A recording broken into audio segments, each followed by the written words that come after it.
আজি শিক্ষক দিৱস। এই 5 ছেপ্টেম্বৰ দিনটো কিয় শিক্ষক দিৱসৰ বাবে বাছি লোৱা হৈছিল জানেনে?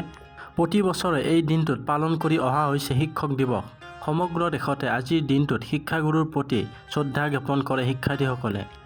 শিক্ষক দিৱসৰ লগতে সংগতি ৰাখি বিদ্যালয় আয়োজন কৰা হয় বিভিন্ন আকৰ্ষণীয় কাৰ্যসূচীত। অৱশ্যে ইউনেস্কোৱে আন্তৰ্জাতিক শ্ৰমিক সংগঠনৰ সহযোগত শিক্ষকসকলৰ মৰ্যাদা সম্পৰ্কীয় পৰামৰ্শসমূহ স্মৰণৰ বাবে 5 অক্টোবৰ দিনটোক বিশ্ব শিক্ষক দিৱস হিচাপে ঘোষণা কৰিছে। তেন্তে ভাৰতত শিক্ষক দিৱস কিয় উদযাপন কৰা হয় 5 ছেপ্টেম্বৰত জানো আহক। ভাৰতত শিক্ষক দিৱস স্বাধীন ভাৰতৰ প্ৰথম উপ-ৰাষ্ট্ৰপতি আৰু দ্বিতীয় ৰাষ্ট্ৰপতি ডক্টৰ সৰ্বপল্লী ৰাধাকৃষ্ণনৰ জন্মদিনত পালন কৰা হয়। এগৰাকী প্ৰখ্যাত পণ্ডিত, দাৰ্শনিক আৰু ভাৰত ৰত্ন প্ৰাপক ডক্টৰ ৰাধাকৃষ্ণনে 1888 চনৰ 5 ছেপ্টেম্বৰত জন্মগ্ৰহণ কৰিছিল। ৰাধাকৃষ্ণনে চেন্নাইৰ প্ৰেচিডেন্সি কলেজ আৰু কলকাতা বিশ্ববিদ্যালয় সহ বিভিন্ন কলেজ আৰু বিশ্ববিদ্যালয়ত অধ্যাপনা কৰিছিল।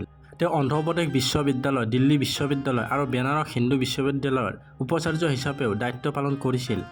1952 চনত তেওঁ ভাৰতৰ প্ৰথম উপ-ৰাষ্ট্ৰপতি হিচাপে নিযুক্ত হয় আৰু 10 বছৰ পিছত 1962 চনত ভাৰতৰ দ্বিতীয় ৰাষ্ট্ৰপতি হিচাপে নিৰ্বাচিত হয়।